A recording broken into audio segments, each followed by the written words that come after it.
শ্বশুর আমার সাথে যেভাবে কাজ করল গল্পটি সম্পূর্ণ শুনলে আপনাদের মেশিন দিয়ে পানি চলে আসবে। আমি তখন নতুন বউ, শ্বশুরবাড়িতে সংসার শুরু হয়েছে ৩ বছর।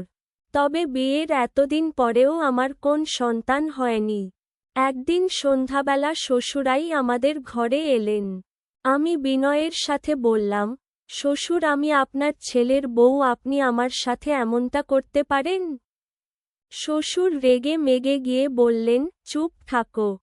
তুমি ৩ বছর হয়ে গেল তোমার বিয়ে হয়েছে, কিন্তু এখনো তোমার কোন সন্তান হলো না। আমার ছেলে একেবারে অপদার্থ, সে কিছুই করতে পারে না। এই কথাগুলো শুনে আমি হতবাক হয়ে গেলাম। শ্বশুর মশাই আরও রেগে গিয়ে আমার সাথে বাজে আচরণ করতে শুরু করলেন। তিনি বললেন, আজকে আমি তোমাকে এমন কিছু করব যাতে তুমি ২ মাসের মধ্যে সন্তান ধারণ করতে পারো। আমি কিছু বুঝে উঠতে পারলাম না। শ্বশুর আমাকে ঘরের একটি কোণায় টেনে নিয়ে গেলেন।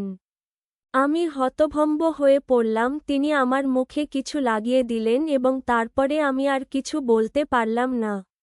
হঠাৎ করে আমার চোখে অন্ধকার নেমে এলো, আমি অজ্ঞান হয়ে মাটিতে লুটিয়ে পড়লাম। যখন আমার জ্ঞান ফিরল তখন আমি একটি অচেনা জায়গায় শুয়ে আছি। চারপাশে অন্ধকার আর শরীরটা যেন ভীষণ ভারী। আমি কিছুই বুঝতে পারছিলাম না। ধীরে ধীরে আমার মনে পড়তে লাগল শ্বশুর মশাই সেই অদ্ভুত আচরণ আর সেই বাজে কথা। আমার মনের মধ্যে তখন তীব্র রাগ জমে উঠতে লাগলাম কিভাবে এমনটা সম্ভব? এমন আচরণ আমি সহজে করতে পারি না। শ্বশুর মশাই আমাকে কোন অবস্থায় রেখে গেছেন তা ভাবতেই আমার শরীর কেঁপে উঠল। তারপর আমি ধীরে ধীরে চারপাশে তাকাতে শুরু করলাম। অন্ধকার ঘরের কোণায় আমি শুয়েছিলাম আর আমার মাথা ভারী লাগছিল। শরীরের কোথাও ব্যথা হচ্ছিল না, কিন্তু মনে হচ্ছিল কেউ যেন আমার শরীরের উপর কিছু পরীক্ষা নিরীক্ষা চালিয়েছে। আমার চারপাশে তাকিয়ে দেখলাম ঘরে আমি একা। দরজাটা বন্ধ ছিল, কিন্তু বাইরে থেকে আসা আলো কিছুটা দৃশ্যমান হচ্ছিল। হঠাৎ দরজাটা খুলে গেল, শ্বশুর ঘরে ঢুকলেন। আমি ভয়ে কুঁকড়ে গেলাম, বুঝতে পারছিলাম না কি করতে হবে। তিনি আমার দিকে এগিয়ে এসে বললেন, জ্ঞান ফিরেছে বুঝি? এবার ঠিকমতো শুনে নাও। আমি যা করেছি সেটা তোমারই মঙ্গলের জন্য, তুমি সন্তানের মা হতে পারবে, এত চিন্তা করো না। আমি হতবাক হয়ে পড়লাম। আমি প্রতিবাদ করতে চাইলাম, কিন্তু শরীরটা এতটাই দুর্বল ছিল যে কিছু বলার শক্তি পেলাম না। শ্বশুর মশাই তার হাত দিয়ে আমার মুখ চেপে ধরলেন, যেন তিনি আমার কণ্ঠস্বর চেপে রাখতে চাইলেন। তারপর তিনি বললেন, এই কথা কাউকে বলার চেষ্টা করলে তার ফল ভালো হবে না। এটা আমাদের পরিবারের ইজ্জতের ব্যাপার। কিছুক্ষণ পর তিনি ঘর থেকে বেরিয়ে গেলেন আর আমি একা পড়ে রইলাম। ভয়, ঘৃণায় আর হতাশায় আমার চোখে জল আসতে লাগল। আমার কিছু করার ক্ষমতা ছিল না। আমি ভাবতে লাগলাম কিভাবে এখান থেকে বের হব আর কিভাবে এই অন্যায়ের বিরুদ্ধে দাঁড়াবো। বন্ধুরা, এই জায়গা থেকে আমি কিভাবে পালাবো, কিভাবে এই অন্যায়ের প্রতিকার করব? এই যাত্রার বাকি অংশ আরও চমকপ্রদ জানতে হলে আমার চ্যানেলটিকে সাবস্ক্রাইব করো আর সাথেই থাকো। তোমাদের সাপোর্টেই আমার সাহস বাড়বে। তারপর আমি যখন একটু শক্তি ফিরে পেলাম তখন চেষ্টা করলাম ধীরে ধীরে উঠে দাঁড়াতে। শরীরটা তখনও দুর্বল ছিল, কিন্তু মন শক্ত ছিল। আমি জানতাম এই অমানবিক পরিস্থিতি থেকে বেরিয়ে আসতে হবে এবং এই অন্যায়ের বিরুদ্ধে দাঁড়াতে হবে। আমি প্রথমেই দরজার দিকে এগোলাম। দরজাটা ধাক্কা দিয়ে দেখলাম ভেতর থেকে বন্ধ করা নেই। তাই সাহস করে দরজাটা খুললাম। বাইরে বেরিয়ে দেখলাম বাড়ির চারপাশটা অন্ধকার আর নীরব, সবাই ঘুমিয়ে আছে বলে মনে হচ্ছিল। আমি সুযোগ বুঝে পা টিপে টিপে চলতে শুরু করলাম। বাড়ির পেছনের দরজাটা খোলা ছিল। আমি ধীরে ধীরে বাইরে বেরিয়ে এলাম এবং দ্রুত দৌড়াতে শুরু করলাম। পেছনে ফিরে দেখার সাহস করলাম না। তখনও আমার শরীর কাঁপছিল, কিন্তু একটা জেদ আর সাহস কাজ করছিল। মনের মধ্যে যতদূর পারলাম দৌড়ালাম যতক্ষণ না একেবারে বাড়ির সামনে এসে পড়লাম। আমি সেখানে এসে দাঁড়িয়ে ভেবে দেখলাম এখন কি করা উচিত। কাউকে না কাউকে সাহায্যের জন্য ডাকতে হবে। কিন্তু শ্বশুরবাড়ির এলাকায় কোন বিশ্বাসযোগ্য মানুষ ছিল না, তাই আমি আমার বাপের বাড়িতে ফোন করার সিদ্ধান্ত নিলাম। ফোনটা হাতে নিয়ে নম্বর ডায়াল করলাম, কিন্তু কল লাগছিল না, হয়তো ব্যাটারির চার্জ কম ছিল। ভাগ্যক্রমে রাস্তায় তখন একটা রিকশা যাচ্ছিল। আমি দৌড়ে গিয়ে তাকে থামালাম। চোখে মুখে ভয় আর আতঙ্ক দেখে রিকশাওয়ালা আমাকে জিজ্ঞেস করল, আপনি কি বিপদে আছেন আপা? আমি তখন কান্না জড়ানো কণ্ঠে বললাম, আমাকে এখান থেকে বাপের বাড়ি নিয়ে চলুন, খুব বিপদে আছি। রিকশাওয়ালা আমাকে তার রিকশায় তুলে নিল এবং দ্রুত আমার বাপের বাড়ির দিকে যাত্রা শুরু করল। পথের মাঝে আমি শ্বশুরের বলা কথাগুলো, তার খারাপ আচরণ সবকিছু মনে করতে লাগলাম। মনে মনে প্রতিজ্ঞা করলাম আমি চুপ থাকব না। যা হয়েছে আমি সব বলবো এবং এর জন্য বিচার চাইব। বাপের বাড়িতে পৌঁছে দরজা ধাক্কা দিয়ে সবাইকে ডাকলাম। মা দরজা খুললেন, আমাকে দেখে আটকে উঠলেন। আমার অবস্থা দেখে মা বাবা আমাকে দ্রুত ভেতরে নিয়ে গেলেন। আমি তখন আর চোখের পানি আটকে রাখতে পারলাম না, সবকিছু খুলে বললাম। মা বাবা শুনে হতবাক হয়ে গেলেন। বাবা শক্ত গলায় বললেন, এই অন্যায়ের বিচার হবে, আমরা চুপ থাকব না, শ্বশুর শাহীর বিরুদ্ধে আমরা মামলা করব। বন্ধুরা, এরপর শুরু হলো আমার নতুন এক যুদ্ধ। এই যাত্রায় আমাকে অনেক বাধা পেরোতে হয়েছে, কিন্তু আমি প্রতিজ্ঞাবদ্ধ ছিলাম। আমি জানি অন্যায়ের বিরুদ্ধে কথা বলতে গেলে সাহস লাগে। তাই তোমাদের সবাইকে বলছি, অন্যায় দেখলে কখনোই চুপ থেকো না। আমার গল্পের পরবর্তী অংশ জানতে চ্যানেলটিকে সাবস্ক্রাইব করে আমাদের সাথে থাকো। তোমাদের সাপোর্টেই আমি শক্তি পাবো এই যুদ্ধে এগিয়ে যেতে। এরপর বাবা মা আমাকে নিয়ে থানায় গেলেন। আমরা সেখানে গিয়ে সব ঘটনা বিস্তারিতভাবে জানালাম। পুলিশ প্রথমে খুব একটা গুরুত্ব দিতে চায়নি, তারা বলছিল, এগুলো পারিবারিক বিষয়, আপনারা বাড়িতে মিটমাট করে নিন। কিন্তু আমার বাবা জানিয়ে দিলেন, এটা কোন পারিবারিক বিষয় নয়, এটা শাস্তিযোগ্য অপরাধ, আর এর জন্য আমরা আইনের আশ্রয় নেব। অবশেষে আমাদের কথা শুনে পুলিশ আমাদের মামলা গ্রহণ করল। তারা শ্বশুরমশাই এর বিরুদ্ধে তদন্ত শুরু করল এবং বাড়িতে এসে তাকে জিজ্ঞাসাবাদ করতে গেল। শ্বশুরমশাই তখন বাড়িতে ছিলেন না, তিনি ঘটনাস্থল থেকে পালিয়ে গেছেন। পুলিশ খোঁজ নেওয়ার জন্য বিভিন্ন স্থানে তল্লাশি চালানো শুরু করল। এদিকে আমি খুব ভয় পাচ্ছিলাম। শ্বশুর মশাই যদি আবার কোনোভাবে আমাদের ক্ষতি করার চেষ্টা করে এই ভেবে আতঙ্কিত ছিলাম। কিন্তু আমার বাবা মা এবং পরিবারের সব ভাই আমাকে সাহস জোগাচ্ছিল। আমার পাশে দাঁড়িয়ে আমাকে বলল, তুমি ভয় পেয়েছ না, তুমি কোন অন্যায় করনি। আমরা সবসময় তোমার পাশে আছি। কয়েকদিন পর পুলিশ জানতে পারে শ্বশুরমশাই তাদের এক আত্মীয় বাড়িতে লুকিয়ে আছেন। তারা সেখানে অভিযান চালিয়ে তাকে গ্রেপ্তার করে থানায় নিয়ে আসে। তখন তিনি প্রথমে সবকিছু অস্বীকার করতে শুরু করেন। কিন্তু আমার বাবার জোরালো সাক্ষ্য আর প্রমাণের ভিত্তিতে পুলিশ তাকে আরও জেরা করে এবং তিনি সব স্বীকার করতে বাধ্য হন।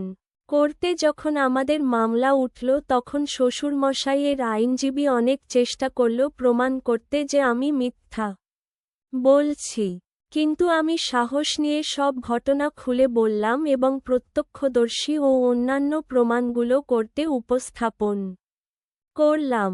কোর্ট আমার কথা বিশ্বাস করল এবং শ্বশুরমশাইকে দোষী সাব্যস্ত করল। শেষ পর্যন্ত শ্বশুরমশাই শাস্তি পেলেন। আদালত তাকে জেল হেফাজতে পাঠানোর নির্দেশ দিল। আমার জীবন থেকে তিনি চিরতরে দূর হয়ে গেলেন।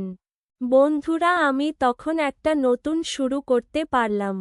আমি বুঝতে পারলাম সাহস নিয়ে অন্যায়ের বিরুদ্ধে দাঁড়ালে সত্যের জয় হয়। তোমাদেরও বলছি কখনো অন্যায়ের মুখোমুখি হলে পিছিয়ে যেও না। তোমাদের সমর্থন আর ভালোবাসা আমার সবচেয়ে বড় শক্তি। আরও এমন সাহসী গল্প জানতে এবং পাশে থাকার জন্য আমার চ্যানেলটিকে সাবস্ক্রাইব করে আমাদের সাথে থাকো। পরে শ্বশুরমশাই এর শাস্তি হওয়ার পর আমার জীবনে একটা নতুন অধ্যায় শুরু হলো। মামলার পর আমার বাপের বাড়ির সবাই আমাকে সাহস জুগিয়েছিল। আমার মানসিকভাবে আরও শক্ত হওয়া দরকার ছিল কারণ আমি জানতাম এই ঘটনার প্রভাব থেকে বেরিয়ে আসতে সময় লাগবে। শ্বশুরবাড়ি থেকে আমি সম্পূর্ণ বিচ্ছিন্ন হয়ে গেলাম। আমার স্বামীও প্রথমে আমাকে বিশ্বাস করতে চায়নি। তার পরিবারও তার উপর চাপ সৃষ্টি করেছিল। তাই সে আমাকে দোষারোপ করে বলল, তুমি মিথ্যা বলছো, আমার বাবা এমন কাজ করতে পারে না। কিন্তু আমি জানতাম সত্যটা কী এবং এই সত্যের জন্য আমাকে লড়াই করতে হবে, এমনকি সেটা যদি আমার সম্পর্কটাও ভেঙে দেয়। একসময় পরে আমার স্বামী সত্যটা বুঝতে পারল। পুলিশের তদন্ত ও প্রমাণগুলো স্পষ্টভাবে দেখিয়ে দিল যে তার বাবাই দোষী। সে তখন এসে আমার কাছে ক্ষমা চাইল, বলল, আমি ভুল করেছি, তোমাকে বিশ্বাস করতে পারিনি। এখন আমি বুঝতে পারছি তুমি যা বলেছিলে তা সত্য। আমি জানতাম তার মনের পরিবর্তন সময়ের ব্যাপার, কিন্তু তার জন্য আমার কাছে ফিরে আসা সহজ ছিল না। আমি তাকে স্পষ্টভাবে বললাম, তুমি আমাকে বিশ্বাস না করেই দূরে সরে গিয়েছিলে। আমাদের সম্পর্কের মাঝে বিশ্বাস আর সম্মান সবচেয়ে গুরুত্বপূর্ণ। এখন আমি আর সেই সম্পর্কটাকে আগের মতো দেখতে পারি না। আগের এই ঘটনার পর আমি নিজেকে নতুনভাবে গড়ে তুলতে শুরু করলাম। আমি নিজের জন্য একটা নতুন জীবন শুরু করার সিদ্ধান্ত নিলাম। পড়াশোনা আর কাজের মাধ্যমে নিজের পায়ে দাঁড়ানোর চেষ্টা করতে লাগলাম। পরিবারের সহায়তা আর বন্ধুদের ভালোবাসা পেয়ে ধীরে ধীরে আমি জীবনে নতুন লক্ষ্যে এগিয়ে যেতে থাকলাম। এই যাত্রায় অনেক চ্যালেঞ্জ ছিল, কিন্তু আমি বুঝতে পেরেছিলাম জীবনে যত কষ্টই আসুক কখনো হাল ছেড়ে দেওয়া উচিত নয়। অন্যায়ের বিরুদ্ধে সাহস নিয়ে লড়াই করতে হয় আর নিজের আত্মসম্মান বজায় রাখতে হয়। এটি আমার গল্পের শেষ, কিন্তু জীবনের নতুন অধ্যায় এখনও চলছে। সবসময় মনে রাখতে হবে আমরা নিজেদের শক্তি দিয়ে সব চ্যালেঞ্জ মোকাবেলা করতে পারি। এরপর আমি আমার জীবনে স্থিতিশীলতা আনার জন্য মনস্থির করলাম। আমি নিজের যোগ্যতাকে কাজে লাগিয়ে নতুন একটি চাকরি খুঁজে নিলাম। শুরুতে অনেক কঠিন ছিল কারণ আগের সব ঘটনা আমার মনকে এখনও পীড়া দিত, কিন্তু আমি জানতাম সামনে এগিয়ে যেতে হলে নিজের উপর আস্থা রাখতে হবে এবং পুরনো কষ্টগুলোকে পিছনে ফেলে দিতে হবে। আমার বাপের বাড়ির লোকেরা সবসময় আমাকে সমর্থন করে এসেছে। তারা আমাকে সাহস দিয়েছে এবং পাশে থেকেছে। তাদের ভালোবাসা আর সমর্থন পেয়ে আমি সাহস পেলাম এবং নতুন জীবনের দিকে পা বাড়ালাম। চাকরির পাশাপাশি আমি নিজের জন্য নতুন কিছু শিখতে শুরু করলাম। বিভিন্ন কোর্স এবং প্রশিক্ষণে অংশগ্রহণ করলাম যাতে আমি আমার দক্ষতাকে আরও উন্নত করতে পারি। এদিকে আমার স্বামীও চেষ্টা করছিল আমাদের সম্পর্ক মেরামত করার জন্য। সে বারবার ক্ষমা চাইছিল এবং বলছিল, তুমি চাইলে আমরা নতুন করে শুরু করতে পারি। আমি সবকিছু ভুলে গিয়ে তোমার পাশে দাঁড়াতে চাই। আমি জানতাম সেই বিশ্বাস আর ফিরে আসবে না, আর আমি সেই সম্পর্ক থেকে বেরিয়ে আসার সিদ্ধান্ত নিয়েছি। একসময় পরে আমি আইনি প্রক্রিয়া শুরু করলাম আমাদের বিবাহ বিচ্ছেদের জন্য। আমার স্বামী প্রথমে বিশ্বাসটা মেনে নিতে পারেনি, কিন্তু শেষমেশ সে বুঝতে পারল যে এটা সবার জন্যই ভালো হবে। আমরা বিচ্ছেদ করলাম এবং আমি নিজের স্বাধীন জীবন নিয়ে এগিয়ে চললাম। বিচ্ছেদের পর আমার জীবনে অনেক পরিবর্তন আসলো। আমি নিজেকে পুরোপুরি নতুন করে গড়ে তুললাম।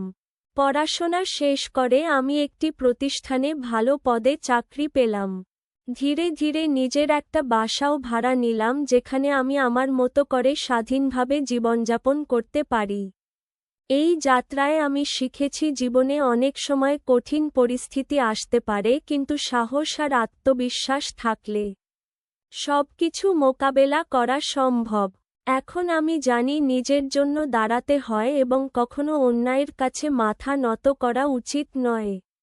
আমার এই গল্প এখানেই শেষ, কিন্তু জীবন চলতে থাকবে। আমি আজও নিজের লক্ষ্য অর্জনের পথে এগিয়ে যাচ্ছি এবং বিশ্বাস করি যে কোনো প্রতিকূলতাকে জয় করার ক্ষমতা আমার আছে। এরপরের জীবন ছিল আমার জন্য নতুন চ্যালেঞ্জ এবং পরিবর্তনের একটি অধ্যায়। শ্বশুরমশাইয়ের শাস্তি হওয়ার পর আমি সিদ্ধান্ত নিলাম আমার জীবনে নতুন করে শুরু করতে হবে। আমি জানতাম এই ঘটনা আমার জীবনে গভীর প্রভাব ফেলেছে এবং এই ঘটনা থেকে বেরিয়ে আসার জন্য আমাকে মানসিকভাবে শক্ত হতে হবে। আমার বাপের বাড়ির সবাই আমার পাশে ছিল। তারা আমাকে যতটা সম্ভব মানসিক সমর্থন দিয়েছে এবং সবসময় আমার পাশে থেকেছে। তারা বলেছিল, তুমি যেমন সাহস নিয়ে অন্যায়ের বিরুদ্ধে দাঁড়িয়েছ, তেমনি এবার জীবনে এগিয়ে যেতে হবে। আমরা সবসময় তোমার পাশে আছি। এই কথাগুলো আমাকে আরও শক্ত হতে সাহায্য করেছিল। আমি ধীরে ধীরে নিজের শক্তি ফিরে পেতে শুরু করলাম। প্রথমে আমি সিদ্ধান্ত নিলাম একটা চাকরি খুঁজে বের করতে হবে। আমি নিজের যোগ্যতা আর দক্ষতাকে কাজে লাগিয়ে বিভিন্ন জায়গায় চাকরির জন্য আবেদন করতে লাগলাম। প্রথমে চাকরি পাওয়া কঠিন ছিল, কারণ পুরনো ঘটনা বারবার আমার মনকে বিভ্রান্ত করছিল, কিন্তু আমি নিজেকে সাহস দিয়ে বলতাম, এই কষ্টগুলোই আমাকে আরও শক্ত করবে এবং সামনে এগিয়ে যেতে সাহায্য করবে। অবশেষে একটি ছোট প্রতিষ্ঠানে আমার কাছে ইন্টারভিউয়ের ডাক আসে। ইন্টারভিউ দিতে যাওয়ার আগে আমি খুবই নার্ভাস ছিলাম। আমার মনে হচ্ছিল হয়তো আমি পারব না, কিন্তু আমি চেষ্টা করলাম নিজেকে শান্ত রাখতে। ইন্টারভিউ ভালোভাবেই হলো এবং কয়েকদিন পর তারা আমাকে জানালো যে আমি চাকরির জন্য নির্বাচিত হয়েছি। সেই মুহূর্তে আমার মনে হলো আমার জীবনের একটি নতুন অধ্যায় শুরু হচ্ছে। চাকরির পরের সময়টা সহজ ছিল না। কাজের জায়গায় নতুন পরিবেশ, নতুন মানুষদের সাথে মানিয়ে নিতে সময় লাগছিল, কিন্তু আমি নিজের কাজে মনোনিবেশ করলাম। প্রতিদিন নতুন কিছু শিখতে থাকলাম আর আমার সহকর্মীরাও আমাকে সাহায্য করছিল। ধীরে ধীরে আমি বুঝতে পারলাম জীবনে এগিয়ে যাওয়ার জন্য নিজের উন্নতি খুবই জরুরি। এদিকে আমার স্বামীও যোগাযোগ করার চেষ্টা করছিল। প্রথমে সে আমাকে মেসেজ পাঠাতো এবং ফোন করে বলতো, আমি তোমার জন্য দুঃখিত। আমি বুঝতে পারিনি তুমি কি অবস্থার মধ্য দিয়ে যাচ্ছিলে। এখন আমি সত্যটা বুঝতে পারছি আর আমি চাই আমাদের সম্পর্ক ঠিক হয়ে যাক। আমি তার কথা শুনে কিছু বলিনি। আমার মনে হচ্ছিল তার কথাগুলো আসলেই কি সত্যি, নাকি সে শুধুই সমাজের চাপের জন্য বলছে। তবে আমি জানতাম আমাদের সম্পর্কটা এখন আর আগের মতো নেই।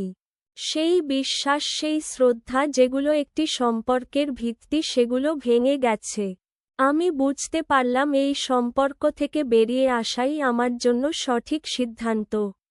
এরপর আমি সিদ্ধান্ত নিলাম আমাদের বিবাহ বিচ্ছেদের জন্য আইনি প্রক্রিয়া শুরু করব।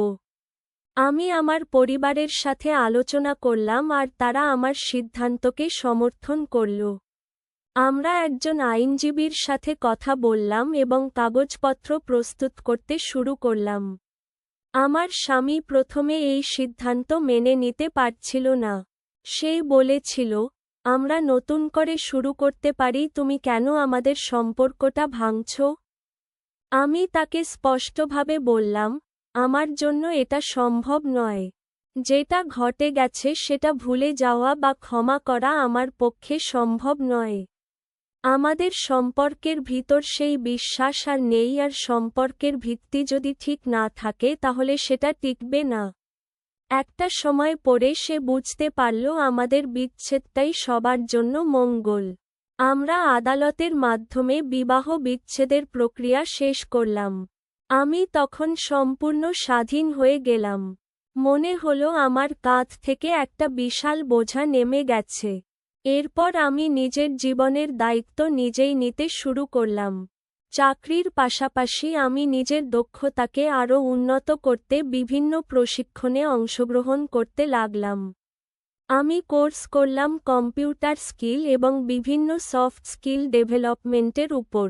আমার কাজের জায়গায় উন্নতির সুযোগ পেলাম এবং ধীরে ধীরে আমি আরও ভালো পদে উন্নীত হলাম। চাকরি থেকে বেতন পাওয়ার পর আমি নিজের জন্য একটি বাসা ভাড়া নিলাম। সেই বাসায় আমি স্বাধীনভাবে থাকতে শুরু করলাম। আমি জানতাম একা থাকা এবং নিজের দায়িত্ব নিজে নেওয়া সহজ হবে না, কিন্তু এই স্বাধীনতা আমাকে ভেতর থেকে শক্ত করছিল। আমি প্রতিদিন আমার কাজ করতাম, নিজের যত্ন নিতাম এবং ধীরে ধীরে নতুন বন্ধু তৈরি করতে শুরু করলাম। একদিন আমি ভেবে দেখলাম জীবনে যা হয়েছে তা আমাকে অনেক কিছু শিখিয়েছে। সেই ঘটনার কষ্ট আর হতাশা আমাকে ভেঙে দিতে চেয়েছিল, কিন্তু আমি সেই কষ্টগুলোকে শক্তিতে পরিণত করেছি। আমি শিখেছি জীবনে কখনো অন্যায়ের কাছে মাথা নত করা উচিত নয়, যতই কষ্ট হোক না কেন। নিজের জন্য দাঁড়াতে হবে এবং নিজের সম্মান বজায় রাখতে হবে। আজ আমি জানি আমি আমার জীবনে সফল হয়েছি। আমি জানি আমি আরও এগিয়ে যেতে পারব এবং আমার সব লক্ষ্যে পৌঁছাতে পারব। সেই ভয়ঙ্কর ঘটনা আমাকে নতুন করে জীবন গড়ার প্রেরণা দিয়েছে। আমার জীবনের এই যাত্রা এখন আরও বেশি উজ্জ্বল এবং সম্ভাবনাময়। বন্ধুরা, আমার গল্প এখানেই শেষ নয়। জীবন নতুন নতুন অধ্যায় চলে যাচ্ছে। আমি জানি তোমাদের সাপোর্ট এবং ভালোবাসা আমার সাথে থাকলে আমি আরও এগিয়ে যেতে পারব। তোমরা যদি আমার গল্প থেকে অনুপ্রাণিত হও তাহলে আমার চ্যানেলটিকে সাবস্ক্রাইব করে পাশে থেকো, কারণ আমরা একসাথে অনেক দূর যেতে পারব।